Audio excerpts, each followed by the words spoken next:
Welcome back to the deep dive. Today, we're really getting into it, focusing on Jeremy Strong, the actor most people know now as Kendall Roy from Succession. Yeah, but we're trying to go past just the headlines, the Mhm. ones about how intense he is. Mhm. We've got sources detailing his life, his actual career path, and this philosophy he has about acting. It's pretty demanding stuff. Right. And that's our mission here, to unpack what this extremity, as it's called, really means in his work. And you got to ask, how does one person use such an intense approach to play characters that are so wildly different? Exactly. You've got Roy Cohn, this ruthless political fixer, Right. and then Dr. Stockman on Broadway, who's all principled and conscious, Totally different. and then Kendall Roy, who's just this bundle of ambition and fragility. How does one method produce all that? And importantly, what do the sources say about, the cost of doing it that way? Yeah, what's the price? It's definitely intense, but, looking back at his early life, it doesn't seem like something he just picked up recently. It feels more ingrained, Yeah. maybe coming from some early feelings of tension wanting to escape. Let's start right there then. Born Christmas Day, 1978 in Boston.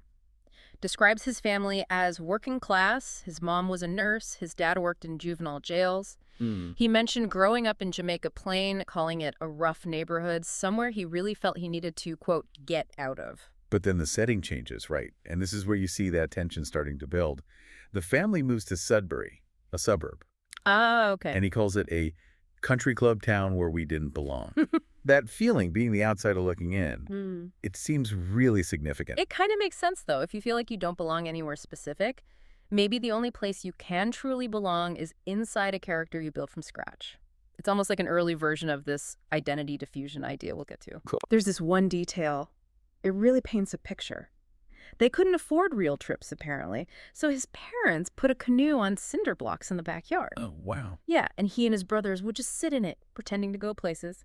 That image, wanting to get out. And that desire, that need to go elsewhere, it seems like it channeled directly into idolizing actors known for total immersion. The big ones. Daniel Day-Lewis, Yeah. Al Pacino, Dustin Hoffman. He wasn't just a fan, though. It sounds like he studied their careers almost like roadmaps. Exactly. So when he gets this scholarship to Yale, and there's a DreamWorks scholarship, which he got after working sound on Amistad, you'd think, okay, drama major, right? Makes sense. But no, he immediately switched to English. The reason, he said the professor's way of talking about Stanislavski, Yeah. all academic and formal, didn't connect to them. It felt alienating. So he rejected the theory class, but not the actual doing of it. Precisely. He just kept acting in student plays, run by the Yale Dramat. And get this, the roles he picked, all Pacino roles. He was basically creating his own very specific, practical curriculum. And the dedication was, well, intense even then. He somehow arranged for Al Pacino himself to visit Yale. No way. Yeah, but he budgeted it so lavishly that it apparently nearly bankrupted the student drama group. Wait, seriously, he bankrupted the drama just to hang out with Pacino for an evening. Seems like it. Okay, that's commitment. And maybe, an early sign of someone who puts the artistic vision way above practical stuff. The stakes were clearly super high for him, even back then. And that kind of sets the tone for what happened after Yale. He moved to New York in 2001, spent a year setting out headshots nobody asked for, living in what he called gilded squalor.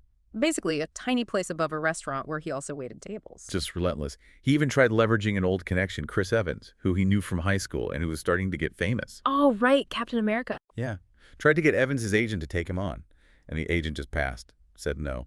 So the front door was pretty firmly shut. So what does he do? He goes around to the back, tries to learn directly from the people he admires most. He made it his mission to just get near them. Which leads to the Daniel Day-Lewis connection. Yeah. In 2003, he ends up working as Day-Lewis's personal assistant on the set of The Ballad of Jack and Rose. And it wasn't a glamorous gig, apparently. Not at all. He was reportedly so focused on just doing whatever DDL needed, even really menial tasks, that the crew started calling him Cletus. Like from The Simpsons? Yeah, that Cletus. But, the dedication paid off in a way. Mm-hmm. At the end of the shoot, Day-Lewis gave him this private note. Supposedly, it contained his deepest, quote, precepts and beliefs about this work. Wow. And Strong still has it, keeps it totally secret.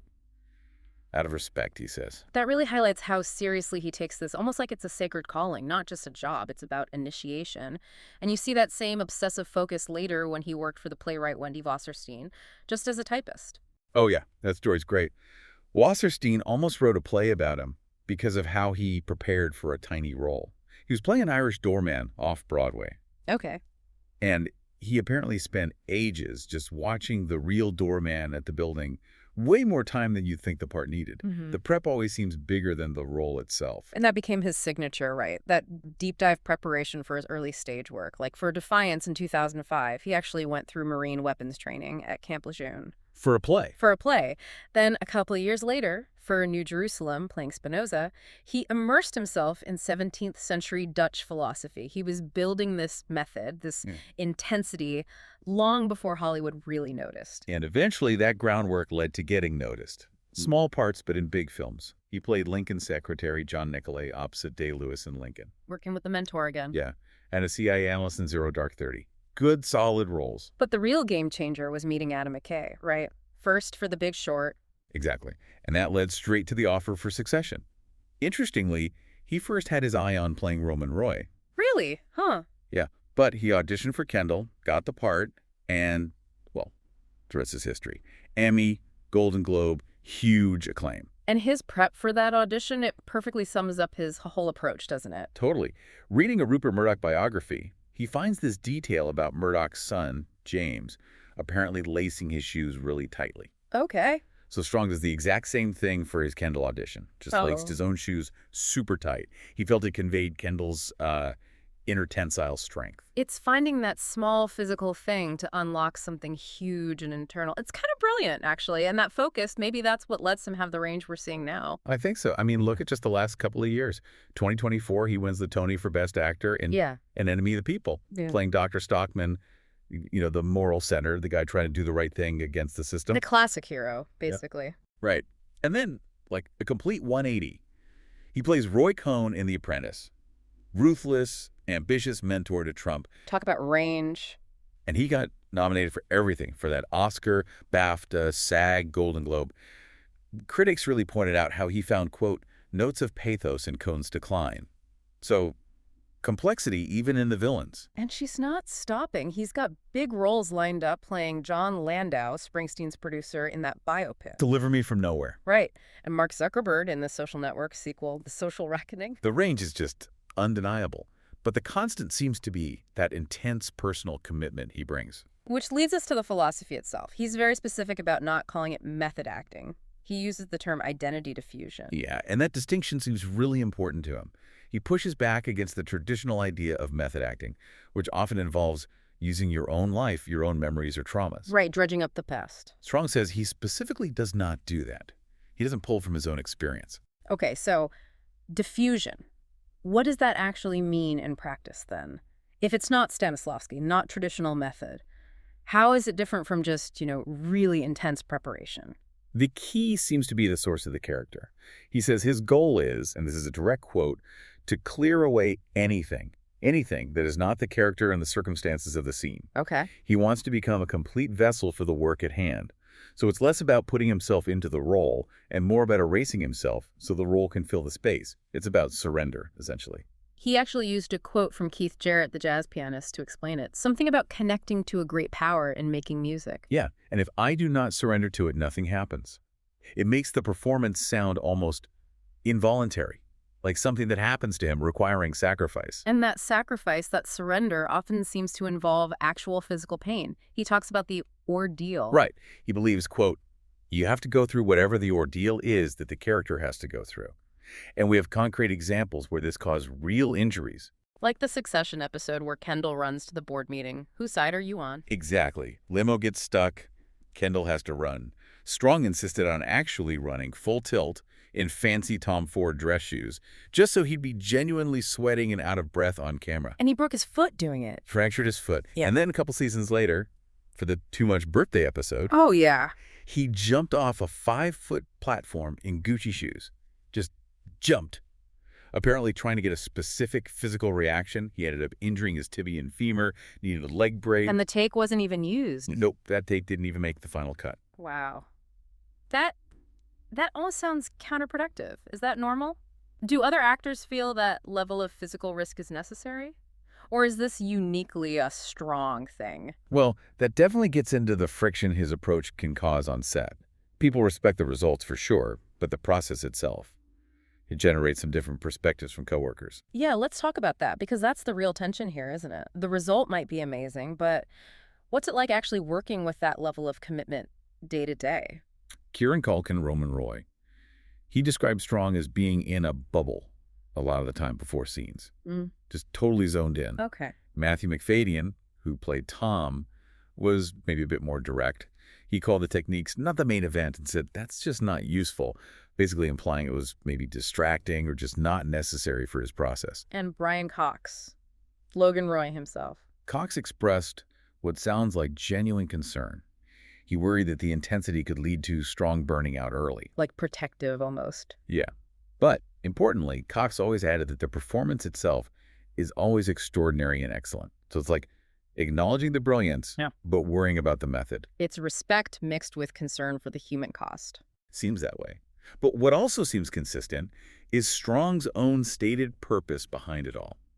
He tends to pick projects based on real events, stories about social justice. He said he never wanted anything more than to be part of telling stories that feel meaningful. So the extremity isn't just for show or for himself. It's maybe driven by a feeling that the subject matter demands that level of sacrifice. That seems to be the idea he puts forward, that the weight of the story requires total commitment. So, okay, we've traced this arc. Incredible success, undeniably powerful performances, all fueled by this philosophy of extremity, a word he uses because he actually said he doesn't even believe in balance. Right, he rejects balance in the work, and yet you have to contrast that with his personal life. He's married to Emma Wall, a Danish psychiatrist he met back in 2012. They have 3 daughters. And they split their time between New York and Copenhagen, right? Yeah. And his wife actually provides a really interesting counterpoint. She's quoted saying he does a really good job of maintaining what he's doing, but also creating a space for the family in a normal life. So she sees balance, even if his work philosophy seems to reject it. That's the puzzle, isn't it? His Yeah. whole artistic approach, this identity diffusion, seems to demand erasing the self to become this vessel. Hmm. But his family life requires him to be present, to be himself. His wife sees him managing both. Which leaves us with a pretty provocative thought, really. If he truly commits to the ordeal, if he's constantly diffusing his own identity to become these incredibly complex, often dark characters like Kendall or Roy Cohn, what happens to the vessel itself when the role is over? How much of the self remains when you've spent so long clearing it away? It makes you think about that term identity diffusion versus method acting, maybe in a new way when you watch him. The dedication is obvious, the sacrifice seems real, but what that sacrifice ultimately entails, well, maybe that story's still unfolding.